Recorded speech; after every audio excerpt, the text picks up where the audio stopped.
Boa noite, gente. Vamos começar a coletiva do técnico Fernando Diniz. Fluminense 2, Atlético Paranaense 0. Começar aqui com... Boa noite, Diniz. Parabéns pela vitória, pela sequência. Diniz, nos últimos 6 jogos, 6 vitórias, campeão carioca, 100% no Brasileiro, 100% na Libertadores, boa vantagem na Copa do Brasil. Queria que você comentasse essa sequência. E recentemente você falou que não existe atuação perfeita, cara, mas com esse momento do Fluminense, o que você enxerga que esse time ainda pode melhorar? Não, primeiramente, boa noite. E em relação ao momento, é um momento excelente do time, construído com muito trabalho. E eu acho assim que a sequência é uma coisa, não tem uma naturalidade, é tudo muito esforço. Os jogadores se dedicam cada vez mais e entendem que cada jogo tem que ser tratado como uma grande final.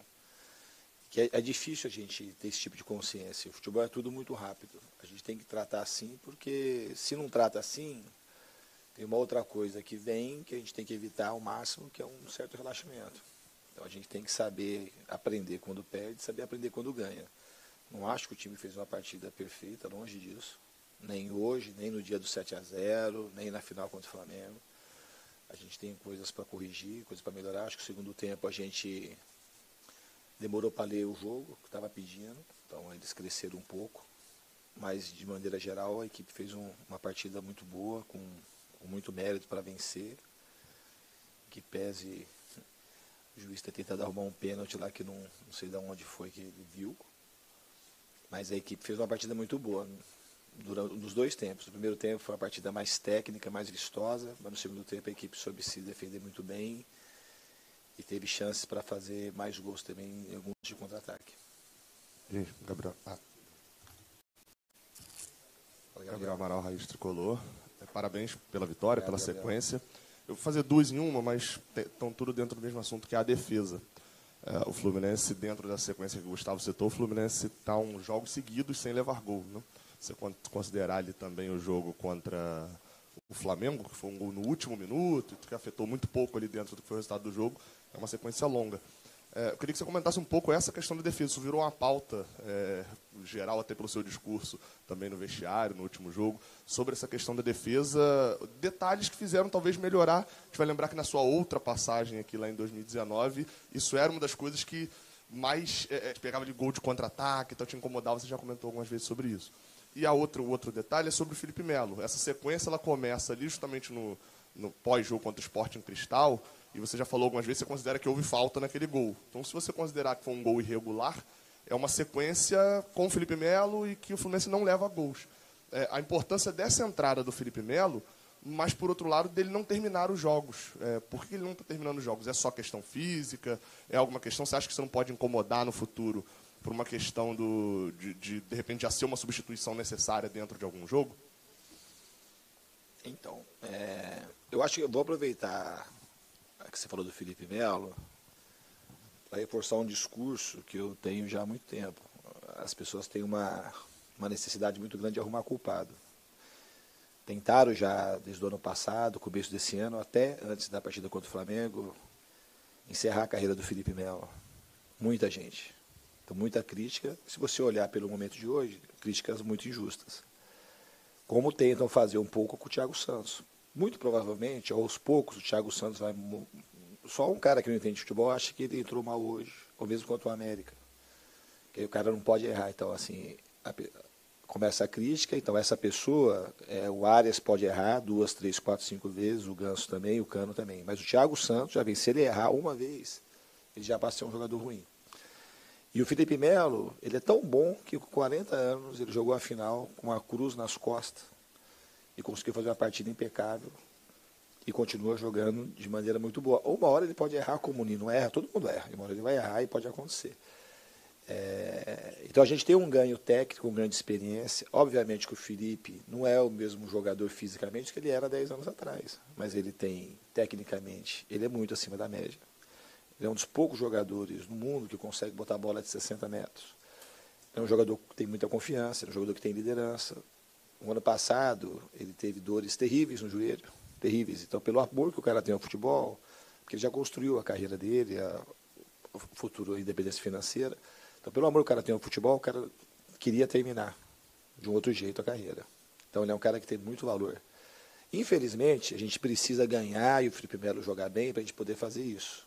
Porque senão muitos acontece de acabar do jeito que queriam acabar com a carreira dele. E espero que ele consiga, que ele tenha um pouco mais de folga também dos outros, que enxergue ele como o grande jogador que ele é um grande personagem do futebol.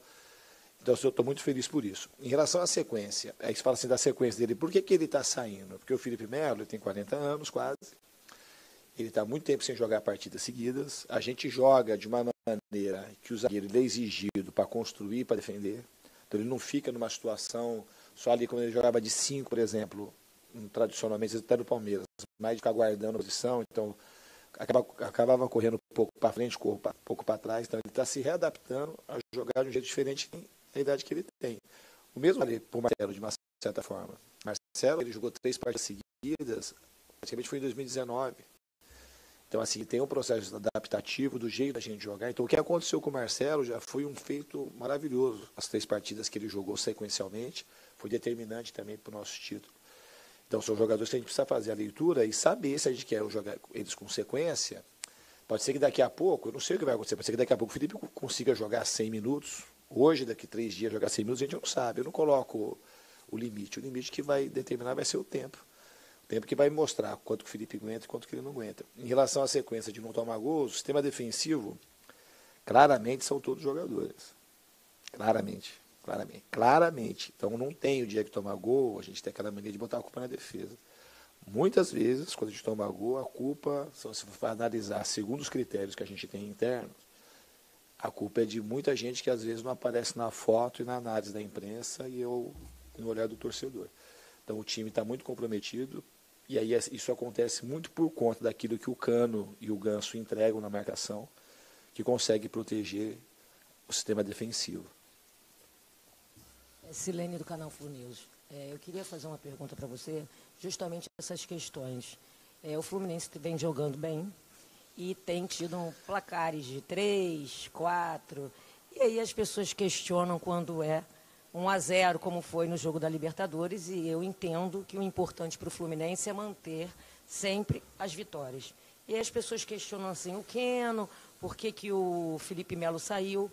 Eu queria que você falasse um pouco sobre isso, se você também, nessas substituições, está testando outras possibilidades, outras formações, e para que melhore cada vez mais. Eu troquei porque eu acho que era o mais importante para o time. Eu acho que não tinha necessidade do Felipe Melo ficar mais do que ele jogou. Talvez ele dobre o jogo, não sei quem vai jogar contra o Paysandu, mas talvez ele saia jogando, talvez não. Então eu achei importante, já tinha jogado 70, 75 minutos, eu achei que já estava adequado para ele até ali. Então não é porque eu estou testando uma formação, outra formação. No caso, fiz o que eu achei que era melhor. Não estou fazendo uma coisa. Hoje não era um jogo para ficar testando. Jogo 2-0 não quer dizer nada que o placar está ganho. A gente fez pelo respeito que a gente tem ao nosso adversário. Eles colocaram o Vitor Roque, que é um jogador de muita velocidade. Começaram a colocar jogadores mais frescos e com boa técnica e com velocidade. E a gente, no fundo, colocou o Vitor, que é um jogador muito rápido, para proteger ali um pouco mais, o próprio Thiago Santos. Então a gente fez as mexidas para o Fluminense ficar forte e conseguir vencer o jogo. Foi só por conta disso. Márcio Nogueira, da Web Rádio Fluminense, do canal Fluminense. Falar do Ganso ofensivamente, a fase dele é excepcional. Hoje teve um lance que me surpreendeu bastante. Ele estava puxando um contra-ataque, ele acabou errando uma bola e ele voltou para trás com uma correria que eu não via desde o tempo do Santos. Isso é o comprometimento que você fala de um jogador com a experiência do Ganso, que ofensivamente é importantíssimo para o Fluminense, mas que defensivamente também vem tendo um papel muito importante para essa sequência sem sofrer gols e essa sequência de vitórias do Fluminense também? Na realidade, eu acho que o Ganso nunca fez esse tipo de corrida para trás. E talvez, principalmente, até quando ele começou lá no Santos, com aquele destaque todo, porque a gente tem alguns chavões que os jogadores acreditam e gostam, que acaba prejudicando a carreira deles próprios, que o craque não corre, se o cara é bom não precisa correr, camisa 10. E futebol mundial hoje não existe isso. Com exceção assim, de uma ou outra aberração. Mas mesmo esses caras, quando estão jogando no alto nível, eu falei de Messi, Mbappé, Neymar, Cristiano Ronaldo, os caras, quando deixam de correr, eles acabam comprometendo o time deles. Então, hoje o futebol exige que as pessoas sejam solidárias. E o Ganso de hoje talvez seja o melhor Ganso da carreira dele, se você perguntar para mim. Porque a genialidade é uma coisa que não envelhece, pelo contrário. Ele consegue entender hoje que a genialidade dele só fica mais aparente quando ele é mais solidário. E ele é muito solidário. Ele gosta de ser solidário. O Ganso não tem nada a ver com um cara que não liga para os outros. Ele é solidário o tempo todo, com as pessoas mais simples do clube, com os jogadores mais jovens. E esse é o olhar que eu sempre tive para ele. E ele entende que fazer isso, ele beneficia o todo e acaba se beneficiando. Então o Ganso hoje é um exemplo para a gente, e o sistema defensivo acaba se beneficiando muito, porque o Ganso, tanto o Ganso como o Cano, o Arias e o Keno ajudam, e ao mesmo tempo eles são ajudados pelo próprio sistema, porque todo mundo joga, então ele acaba... O jogo não fica a bola no alto o tempo todo, a bola não deixa de passar quase que por eles. E para a bola passar por eles, todo mundo tem que ajudar. Então os zagueiros tomam mais risco, o goleiro toma mais risco para colocar a bola no pé do Ganso, no pé do Arias. Em contrapartida, eles correm como tem que correr para poder ajudar o sistema defensivo. Então é uma troca bastante justa. Boa noite, Diniz. Maicon Ribas, aqui, saudações tricolores. Parabéns pela vitória. Gostaria de falar um pouco sobre o Arias e a preparação da equipe para a próxima partida. O Arias é um jogador bem dinâmico, está jogando todas as partidas, o pessoal está comentando muito sobre até poupá-lo em alguns momentos. A questão é uma pergunta, ele realmente pede para continuar na partida, porque ele parece uma fominha de bola, né? Ele pede para continuar na partida, você tem essa intenção de tirá-lo. E em relação à partida contra o Paysandu, a comissão técnica tem alguma ideia de poupar alguns jogadores, alguns atletas, até porque é uma viagem um pouco longa para a sequência da temporada? A gente vai procurar colocar o melhor Fluminense para jogar lá. Pode ser que alguns jogadores joguem, outros não. Pode ser que jogue todo mundo, ainda não defini. Em relação ao Arias, ele é um jogador que gosta de ficar no campo. Mas na realidade o Arias já foi poupado contra o América, ele estava com incômodo, já não jogou. Esse último jogo ele jogou, saiu faltando 20 minutos, então ele não está numa sequência tão grande assim. Já teve sequências muito maiores, mas ele é um jogador jovem e que tem muito recurso físico. Não é um cara que aguenta, ele é um cara que dá para a gente tratar e a gente vai conversando.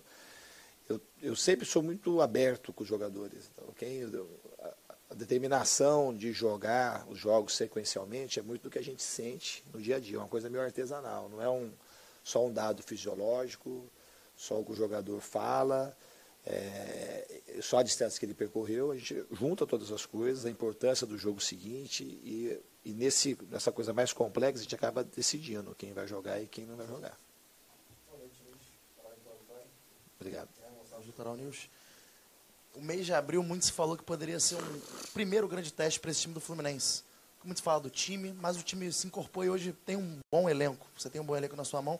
Você falava que esse mês de abril seria o primeiro grande teste. 9 jogos, tudo muito apertado, e o Flu vem de 6 vitórias seguidas. Tem mais 2 jogos agora na Copa do Brasil Brasileirão. Queria entender como que você enxerga esse planejamento para ir nas 3 frentes, onde o Flu é candidato a vencer 3 títulos.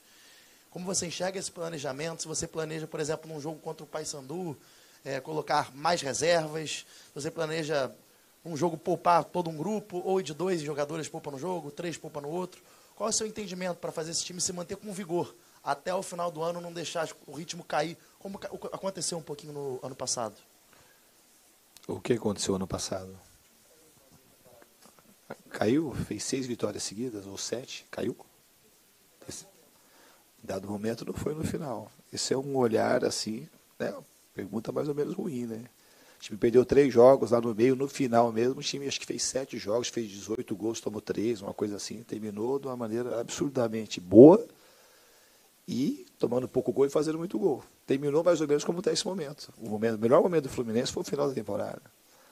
Então essas coisas da gente achar, a gente parte de um pressuposto que é tudo mais ou menos igual. Então assim, a gente tem que poupar. O ano passado, por exemplo, independente se a gente poupar agora, eventualmente o resultado não vir, os resultados eles vêm não vêm, não é por conta de análises fáceis. O ano passado, por exemplo, eventualmente, se o Fluminense teve 3 derrotas, e depois que teve as 3 derrotas, o time praticamente foi o mesmo os últimos 7 jogos. Acho que venceu todos os jogos. O meu não empatou um contra o Botafogo aqui. Foi uma coisa assim, não lembro direito os dados, mas foi uma arrancada ótima para terminar em terceiro. Se eventualmente o Fluminense não ganha, alguém ia falar que é porque o time não poupou. Porque é uma coisa que é uma norma tudo que não é a norma, se dá errado, a gente tem a mania de poder cravar e fazer críticas, às vezes até muito ofensivas. Eu não sei, eu já falei na pergunta anterior, eu não sei se a gente vai poupar ou não. A gente vai conversar com os jogadores, ver quem tem condição e vai procurar fazer o melhor para o Fluminense. O ano passado, a gente praticamente repetiu o time o tempo todo. Pouquíssimas lesões. O Fluminense hoje tem um jogador no departamento médico, saindo do departamento, já não está mais no departamento médico, está na televisão, que é o Martinelli. Um jogador, por conta de lesão. E a gente tem essa rotina, a gente não roda tanto o time, mas se a gente achar necessário rodar, a gente vai rodar o time que a gente tem o elenco. A gente tem que botar, na minha cabeça, é botar os melhores jogadores possíveis para a gente conseguir vencer jogos. O Paysandu, a gente tem que respeitar o Paysandu e vamos respeitar no limite máximo. Quando você falou assim que a gente tem chance, os times assim têm chance de ganhar, a gente vai entrar para vencer as competições. E o que eu falei aí que repercutiu, o time falou assim, a chance da gente ganhar alguma coisa é a gente continuar trabalhando e se esforçando muito. Porque se não esforçar muito, a gente não tem chance. Então a gente depende de muito trabalho, de muito esforço, de muita solidariedade para a gente poder conseguir brigar nas 3 frentes. Diniz, aqui a gente está falando, é o jornalista Gabriel Forte, da Rádio Cidade Agora Web. Eu queria que você falasse da expectativa lá em Belém, né? Que a expectativa lá já teve mais de 40 mil ingressos vendidos para o jogo com o Fluminense. E contra o Fortaleza também no final de semana. A expectativa é da gente procurar, assim, passa pela gente colocar o melhor time que a gente considera para poder encarar o Paysandu e o Fortaleza. E a gente sabe do calendário que é apertado, a gente sabe que tem a partida contra o River aqui depois, mas a gente tem que pensar jogo a jogo. Então a gente não vai, vamos ver como os jogadores chegam amanhã, na segunda-feira, tem a viagem, a gente vai definir o melhor time para jogar na terça, fazer as trocas que a gente tiver que fazer, e depois o sábado a gente vai pensar jogo a jogo. A gente não vai priorizar uma competição nesse momento, a gente vai procurar fazer aquilo que a gente acha de melhor internamente. Obrigado, Diniz. Boa noite, Valeu. gente. Encerrando a coletiva do técnico Fernando Diniz.